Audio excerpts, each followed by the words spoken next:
महाराष्ट्रामध्ये कालपासून अतिमुसळधार पाऊस कोसळतोय। कोकण, मराठवाडा, मध्य महाराष्ट्र, विदर्भ, मुंबई, नवी मुंबई या ठिकाणी मोठ्या प्रमाणात सध्या पाऊस असल्याचं पाहायला मिळतंय।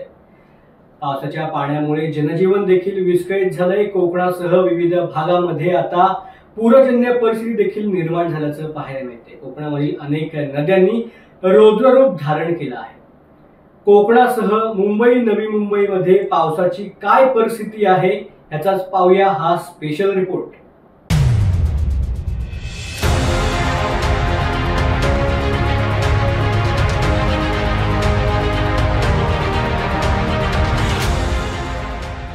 राज्यामध्ये पावसाचा जोर वाढतोय। हवामान विभागाने कोकण, विदर्भ, घाटमाथ्यावरती मुसळधार पावसाचा इशारा दिला। काही जिल्ह्यांमध्ये रेड अलर्ट तर काही ठिकाणी विजांसह पावसाचा अंदाज वर्तवण्यात आला।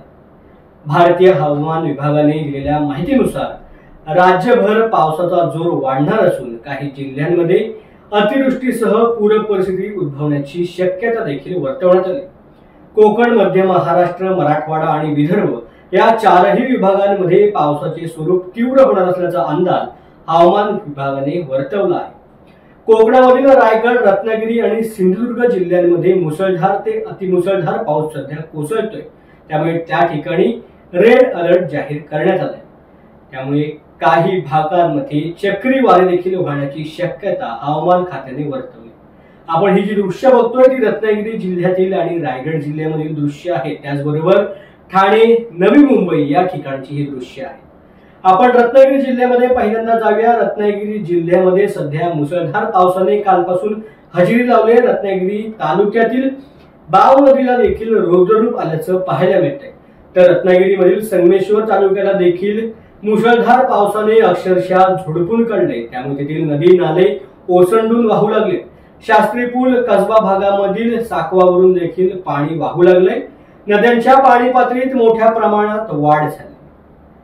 मंडणगड तालुक्याला देखील मुसळधार पावसाने झोडपून काढले। मंडणगड मधील भिंगोली येथील बस डेपो आणि शासकीय रेस्ट हाऊस दरम्यान रस्त्यावरती मोठ्या प्रमाणात पुराचे पाणी शिरल्याचं पाहायला मिळते। त्यामुळे मंडणगड मध्ये सध्या जनजीवन विस्कळीत झाल्याचं चित्र आहे। दापोली फाटा, समर्थनगर परिसरामध्ये मोठ्या प्रमाणात पाणी रस्त्यावरती आलंय। अनेक घरांभोवती पाणी साचलंय। अनेक घरांमध्ये पाणी शिरल्याच्या घटना देखील मंडणगडमध्ये घडतायत। तर अनेक गाड्या, अनेक वाहनं पाण्याखाली देखील गेली आहेत।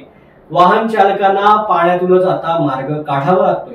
दापोली शहराला देखील पावसाने झोडपून काढलंय। नदी नाले तुडुंब भरून दापोलीमधील वाहत आहेत। त्याचबरोबर दापोलीमधील काही गावांचा वीज पुरवठा देखील खंडित करण्यात आलाय।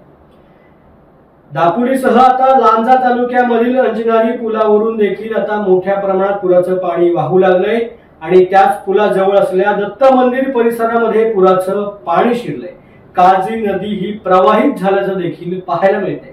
आता आपण रायगडमध्ये जाऊया। रायगडमधील आता महाड, रोहा, तळा, पोलादपूर हे ठप्प झाल्याचं पाहायला मिळतंय। कारण या ठिकाणी पुराच्या पाण्याचा जबरदस्त तडाखा या शहराला बसलाय। नद्यांनी रौद्ररूप धारण केले। त्यामुळे आता जनतेला मोठा धोका निर्माण झाल्याची सूचना प्रशासनाने दिली। रायगड पाण्याखाली जाणार का असा प्रश्न देखील आता पुन्हा निर्माण झालाय। रायगडमधील रोहा तालुक्यामध्ये मुसळधार पाऊस कोसळतोय। त्यामुळे कुंडलिका नदीने रौद्ररूप धारण केले। कुंडलिका नदीचे पाणी आता धोक्याची पातळी ओलांडून वाहत असल्यामुळे ह्या नदीने रौद्ररूप धारण केल्यावर या नदीचं पाणी ही रोह्यामधील आणि बाजारपेठ, डमखाडी, छत्रपती शिवाजीनगर, त्रिमूर्तीनगर, रोहा नगर परिषद, वरसे आणि भुवनेश्वर या भागात शिरायला सुरुवात झाली। त्यामुळे येथील नागरिकांना आता सतर्क राहण्याच्या सूचना हवामान खात्याने दिलेल्या आहेत, प्रशासनाने दिलेल्या आहेत। त्याचबरोबर रोह्याला खास करून रेड अलर्ट जाहीर करण्यात आलाय। त्यामुळे येथील शाळांना देखील आता सुट्टी देण्यात आली। रोह्याबरोबर महाडमधील असलेल्या पोलादपूर तालुक्यात देखील मोठ्या प्रमाणात पावसाने झोडपून काढले। महाड आणि पोलादपूर येथील सावित्री नदी धोक्याची पातळी ओलांडून वाहते। पोलादपूर शहरामधील काही नागरी वस्तीमध्ये पुराचं पाणी शिरलं असून पावसाचा जोर हा कायम असल्याने या ठिकाणी हे पूरसदृश्य चित्र आपल्याला पाहायला मिळते। तालुक्यामध्ये इतर उपनद्या देखील मोठ्या प्रमाणात वाहत असून सावित्री नदीला पूर आल्यामुळे पोलादपूर शहरामधील जुना महाबळेश्वर रस्त्यावरती पाणी आले। सतत पडत असलेल्या पावसामुळे पोलादपूर, काळभैरवनाथ रेस्क्यू टीम यांच्यासह पुरापूर प्रशासन हे सतर्क राहिल्याचं आता पाहायला मिळतंय। तर ठाण्यामध्ये देखील मोठ्या प्रमाणात पाऊस कोसळतोय। ठाणे बेलापूर मार्गावरती पुराचं पाणी आलंय। मुसळधार पावसाचा परिणाम हा आता वाहतुकीवरती देखील पाहायला मिळतोय। मुसळधार पावसामुळे वाहतूक कोंडी मोठ्या प्रमाणात झाले। मुंबईहून पनवेलच्या दिशेने जाणाऱ्या मार्गावर देखील वाहतूक कोंडी झाल्याचं पाहायला मिळते। तर नवी मुंबई आणि मुंबईला देखील मोठ्या प्रमाणात पावसाने झोडपून काढलेलं आहे। तुर्भे MIDC रोडवर देखील मोठ्या प्रमाणात पाणी साचल्याचं पाहायला मिळते। रेल्वे देखील आता संथ गतीने सुरू आहे। रेल्वेच्या रुळावर देखील मोठ्या प्रमाणात आता पाणी येऊ लागले, त्यामुळे रेल्वेचा प्रवास देखील संथ गतीने सुरू आहे। मोठ्या प्रमाणात रेल्वेच्या ह्या गाड्या आहेत ज्या लोकलने प्रवास करणारे प्रवासी आहेत, त्यांच्या ज्या लोकलच्या गाड्या आहेत त्या उशिराने धावत आहेत, त्यामुळे त्यांना आता मोठ्या त्रासाला सामोरं जावं लागतंय। एकूणच कालपासून जो पाऊस पडतोय त्यामुळे मोठ्या प्रमाणात महाराष्ट्रामध्ये जनजीवन विस्कळीत झाल्याचं पाहायला मिळतंय।